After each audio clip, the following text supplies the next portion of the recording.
Bonjour à tous, j'espère que vous allez super bien. Bon, comme les vidéos antérieures, je vais vous montrer le signal de vente. Maintenant, je vais vous montrer le signal de buy. Ok? Et pour cela, j'ai pris 12 jours, 3 jours maximum pour vous montrer les signaux. Ok? C'est un signal de scalping. Et c'est le signal que j'utilise aujourd'hui. En fait, je rentre sous ce type de position.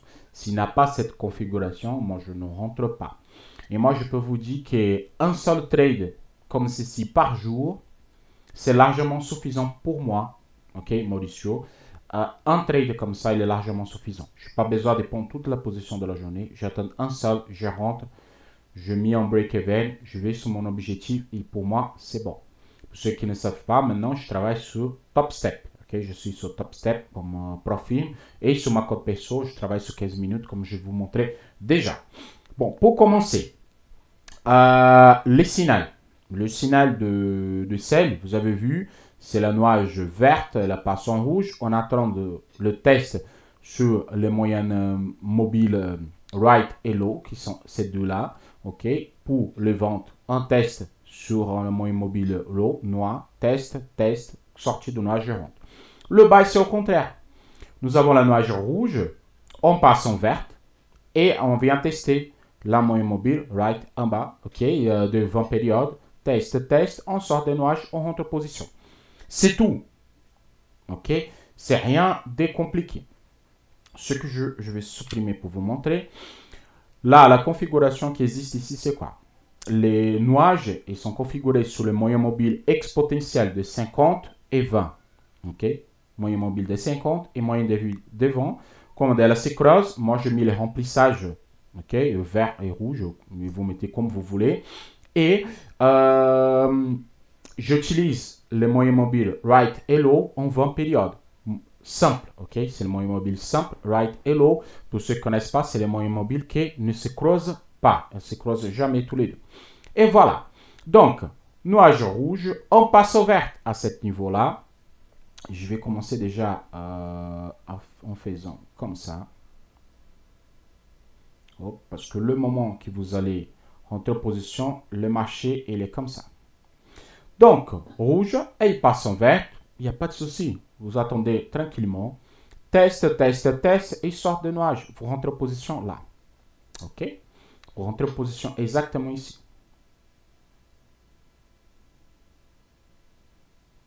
Rentrez en position. Votre stop loss, c'est bien évidemment le dernier plus bas. Donc, le plus bas de ce mouvement-là. OK? Il y a ici. Donc, vous placez votre stop loss. Et le take profit, c'est par pourcentage. Ou vous mettez le plus haut, ou le prochain plus haut. Ça, c'est à vous. Ça, c'est les questions de gestion. Moi, j'utilise les pourcentages. Ok, je prends de 0,5 ou 0,10%. Ça dépend de mouvement. Ça dépend de comme je sens les mouvements. Ok, 0,10, 0,5, 0,10, c'est largement suffisant pour faire ma journée à moi. Donc, et la règle continue pareil comme sur le premier. Ok, vous rentrez en position.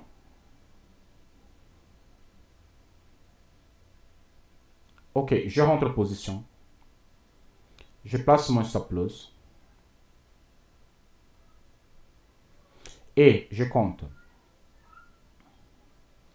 1, 2, 3. Quand je parle de ce chiffre-là, je parle du prix. Ok, le prix supérieur. Ici, il y a 1 comme escalier, 2 et 3. Quand j'arrive à ce niveau-là, je prends mon stop loss et je place 0. Je place un break-even et je laisse aller chercher mon objectif. S'il sort un break-even, c'est pas grave. Mais vous allez placer votre objectif et ça, c'est. Je constate pour plusieurs tests et de la façon de travailler que après le troisième chandelier, quand je parle de troisième chandelier, je parle de troisième casse de prix, ok, le marché ne se retourne pas. Ou il va sur l'objectif de 0,5 ou 0,10, ok, parce que ici, vous voyez à 1, 2, 3, 4 chandeliers. Par contre, celui-là, il clôture plus bas que le prix. Je vais mettre un peu plus de zoom pour que vous sentez de quoi je parle. Voilà. Ici, c'est notre point d'entrée. Ici, il y a le prix. Il y a 21 419. Ici, il est fait 21419.4. Ici, c'est 8. Ici, c'est 4. Donc, c'est plus bas. Donc, c'est 3 plus haut. Et à partir de celui-là, break-even, et je vais attendre l'objectif. OK? Par exemple, celui-là, si vous rentrez en position, vous avez un objectif de 0,8. Si vous placez 0,10, vous allez, il va retourner, va vous faire sortir en break-even. OK? Mais c'est pas grave. Il y a des autres opportunités, il n'y a pas de souci. Ça, il n'y a aucun problème. Break-even, ça fait partie du marché. Donc, c'est ça le point d'entrée pour le buy. J'ai un costume, moi je veux faire et tous les autres, je veux vous montrer comme ceci. Moi, quand de la noix, je le passe en verte, j'ai plus de facilité pour identifier au contraire. Donc je fais Alt I et je change carrément la position de mon graphique. Regardez, il est en rouge, il passe en vert. Moi, j'ai plus de facilité à voir les baisses. Ça, c'est à moi, ok? C'est la question de comment je vois le graphique. Donc, pour moi, je travaille comme ceci. Je change le graphique. Je fais Out. Out I. Ah, excuse-moi. Je fais Out I. I, il change. What I, il change. Donc, moi, j'ai cette facilité. Donc, quand il passe en rouge, je le mets en normal. Quand il passe en vert, je le change, ok? Ça, c'est ma façon de voir le graphique. Comme ça, je sais que quand il casse vers le bas, test, il casse ici, je rentre en position. Bon, ça, c'est ma façon de voir. Je passe sur le prochain. Et là, il y a le signal des ventes, il y a le signal des bas, et la tendance, elle était très baissière. C'est normal, c'est la fermeture de mois. Ok, la tendance était vraiment baissière. Regardez, il casse, chaque fois qu'il casse la moyenne mobile rose ici, j'abandonne. Je ne regarde même pas. Je ne regarde plus. Je laisse tourner. Et si le prochain, il fait des tests comme ceci, test et à la sortie, ne prenez pas. Ok, ne prenez pas. Je vais en normal, regardez, casse vers le bas, vous abandonnez. Ah oui, mais il fait un grand mouvement. En fait, vous n'avez pas le ballon de cristal, ok, pour deviner que le marché va remonter. Donc, ne prenez pas la position. Et si vous rentrez, prenez juste cela que vous avez besoin. Si vous loupez le mouvement, il n'y a pas de souci. Vous encaissez votre argent et c'est ça qui compte. De plus, c'est quand vous encaissez votre argent. Regardez le nuage rouge, elle passe en vert et casse vers le bas. J'abandonne, je ne regarde même plus. Ok, là elle vient rouge. Et là on a un autre signal. Ici. Regardez, la nuage est rouge, il passe en vert et teste la moyenne mobile. Dans mon cas c'est en rose, ok, la moyenne mobile plus bas. Sorti par là-haut, je rentre en position ici. Ok. Le dernier plus bas, c'est mon stop loss. De mon stop loss, elle est là. Et je vais chercher mon objectif. À partir de la rentrée 1, 2, 3, à partir de là, je passe en break-even et j'attends l'objectif. Pour être plus simple, je vous montre. Je rentre en position ici. Le dernier plus bas, je place mon stop loss là. Ok. Mon point d'entrée est à ce niveau-là. Ici, test, sort, je rentre en position. 1, regardez, 1, c'est le taille. Les autres, les clôtures plus bas, donc je ne prends pas en compte. C'est 1. Celui-là, c'est le deuxième. Et celui-là, c'est le troisième. À partir de ce mouvement-là, je prends mon break-even, je prends mon stop loss, je place à 0. Et je laisse tourner mon objectif jusqu'à où j'ai mis. OK? 0,10, 0,5, c'est combien vous voulez. Et là, c'est l'objectif, c'est à vous. Super. Donc, j'espère que c'est clair. C'est hyper simple. C'est rien de compliqué. C'est au contraire. En fait, c'est le contraire de... C'est au contraire de vente. Voilà. Je commençais pour les ventes parce que comme la tendance elle était très baissière la fin d'année, donc c'est normal qu'il y a plus de signaux de vente que de buy, mais tous les deux ils vont vous donner des objectifs. Ok. La unique chose que moi je vous demande de ne pas faire, c'est comme ce type-là. Parce que vous n'avez pas en sortie de nuage. Ok, vous avez le test, oui, mais vous n'avez pas en sortie. En plus, si vous regardez, si vous mettez les zooms, il a dépassé, il est cassé un petit peu. Donc prenez justement quand de la mèche et la touche, il se retourne. Je vous explique. Parce que le minimum de casse est pour vous donner, vous faites un doute. Et cette doute, elle n'est pas bien. Ok, cette doute n'est pas au top. Regardez, à ce niveau-là, s'il vient ici, prenez que la mèche. De la mèche, il touche, il revient, il a vous récupérer. S'il clôture sur la ligne, ne prenez pas. Ok, ne prenez pas. On laisse tomber celui-là, on passe à autre chose. On va sur le prochain, donc casser vers le bas, on ne regarde même pas. Et on continue. Rouge, casse, on abandonne. Et ici, on a un autre. Et ça, c'est mon préféré. Vraiment, c'est mon préféré. Pourquoi je dis ça? Parce que le test, il vient d'un marteau. Donc, il fait un test et il revient comme un marteau. Et ça, pour moi, c'est super intéressant. C'est intéressant, ce type de signal-là. Et voilà. Donc ici, le rouge passé en vert à ce niveau-là. Et le test, il revient, il clôture tout de suite. Je rentre en position. Je compte 1, 2. Le troisième, c'est celui-là. Attention, quand je parle de prix. Je vais essayer de vous donner ici pour que vous voyez. Hop, là. Pour entrer, cette chandelier ici. Stop loss le plus bas, c'est ce mouvement-là. Stop loss. Take.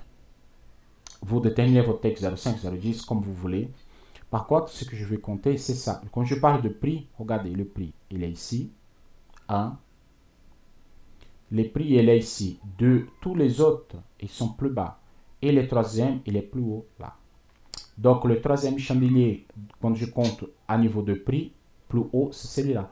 Donc, c'est à partir de celui-là, de cette clôture, vous placez en break-even. Vous prenez votre stop et vous placez à 0. Pourquoi? Si vous placez votre stop loss à ce niveau-là, vous allez sortir à 0 et après le marché part vers l'objectif. Pourquoi je parle de troisième à niveau de casse de prix? Parce que à force de trader, ok, je vais arriver à la conclusion qu'à partir de troisième, le marché il revient plus. Il revient plus. Il peut revenir, oui, ça peut arriver, oui. Mais la grosse majorité des temps, quand on dépasse celui-là, il va vers l'objectif. Ok? Et l'objectif, bien évidemment, c'est à vous que vous allez déterminer. Mon conseil, comme c'est le scalping, prenez votre argent, encaissez votre argent et basta. Exemple, un trade comme ça, pour moi, si je rentre, ma journée elle est finie.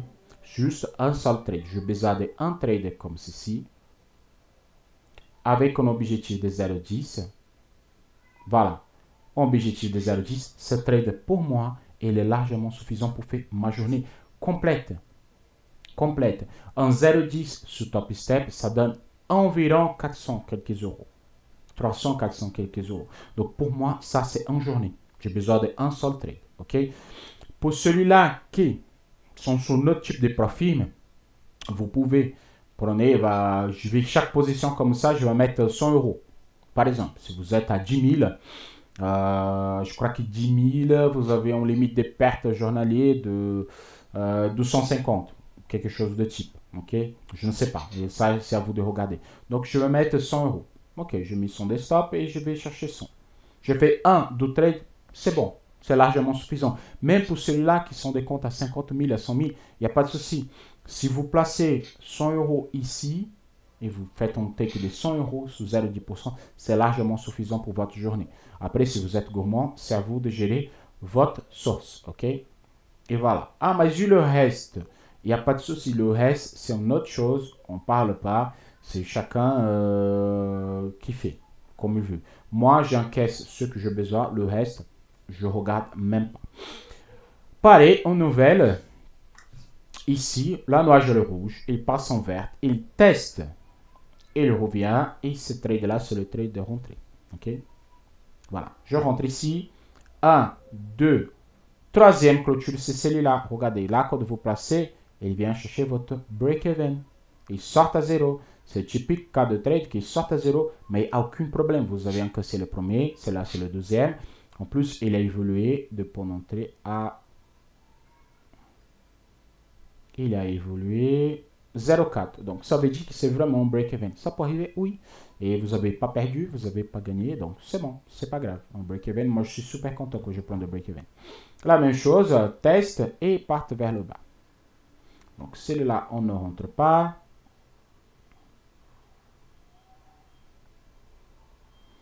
Nous sommes déjà à presque 15 minutes de vidéo. Je vais vraiment m'arrêter. Ok. Euh, Attention, quand je passe comme ça, c'est juste parce que c'est 1 minute sur 24 heures. Donc vous imaginez, c'est énorme de temps. En plus, je ne vais pas regarder les horaires que moi je dors. Donc je peux faire attention. Mais à tous les moments que je parle, c'est euh, tous les jours, il y a des signaux. Tous les jours, il y a des signaux. Okay? Il n'y a aucun jour qui n'a pas en vente ou en bail de ce type de position. Il y a besoin de un des deux pour valider votre compte. Un des deux pour valider votre compte. Voilà notre cas typique. Rouge, test, test, test, casse. Rentre position 1, 2, 3. Place en break-even et on attend de l'objectif. Voilà. C'est ça. Attends, je vais voir si là, ça donnait quoi comme objectif. 0,10. Voilà. Un journée faite.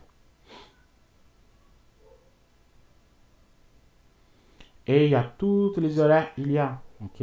Il y a de bonnes positions, de bons trucs. Voilà. Pareil. Et celui-là, il n'est pas testé. Ok. Donc, ce type de trade là, je ne rentre pas. Si j'ai encaissé les premiers, celui-là, j'abandonne. Je confirme vraiment le test parce que c'est plus simple. Là, il y a un signal de vente, ok, qui a donné hier. Aujourd'hui, c'est le 4, oui.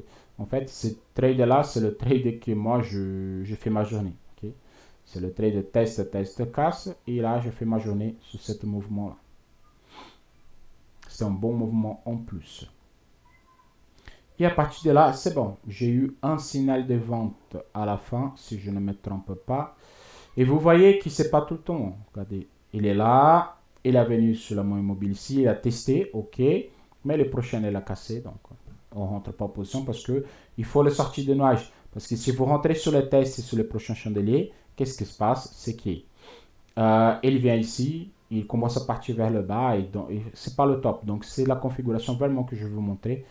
Premier test, casse vers la haut de nuage. Attendez la sortie des nuages. Attendez la sortie des nuages. Ça, c'est super important. La sortie des nuages, c'est méga important. Et là, juste pour finir, il y a eu un signal de vente. Et regardez comme il y est. Test, casse, on abandonne. On ne rentre plus sur les trades. Ok. Voilà. Je pensais que c'était un signal de vente. Maintenant, il a cassé ici. Donc voilà. Donc c'est tout. Maintenant, vous avez le signal de buy et le signal de sell, le signal de achat et le signal de vente. Faites attention, si vous avez des doutes, posez les questions sur le groupe BRL Trading Questions. Okay? Je peux faire une vidéo pour répondre à votre question comme je fais à quelques d'autres. À partir de maintenant, je vais faire une séquence de vidéos pour vous montrer la technique sur 15 minutes. Je vais juste anticiper. Je vais vous montrer la technique sur 15 minutes. Ok. Je vais expliquer en détail. Donc, c'est des vidéos qui vont sortir un petit peu deux par semaine et tout ça. Et je vais montrer l'évolution de marché pour vous. Ok. Donc, on a eu vendredi casse, objectif. Je vais vous montrer le canal. Après, je vais vous montrer aussi la partie de la semaine. Ok. L'évolution de la semaine. Comme il faut faire, il est arrivé ici sur le 50% de troisième niveau, il a cassé et il est parti 50% de troisième niveau. Vous rentrez à ce niveau-là et vous avez un take sur le prochain niveau qui sont celui-là. C'est exact, regardez, c'est mathématiquement correct. C'est le type de choses que je vais vous expliquer. Ce type de trade, c'est pour la gestion. J'aime bien pour la gestion parce que vous prenez 2 ou 3 trades par semaine, 4 maximum, et après c'est largement suffisant, ok? Parce que c'est des trades plus objectifs. Pour la gestion, pour ceux-là qui ont des comptes perso, je crois que cette manière de faire, c'est la meilleure. Vous faites du trade, vous avez les signaux d'alerte, vous savez exactement où il faut se retourner et tout ça. Ok? Donc je souhaite à tous un excellent week-end, profitez de votre famille, un excellent 2025 à tout le monde. Bonne chance sur le trading, posez les questions sur BRL Questions, je suis là pour vous aider. À la prochaine, ciao ciao!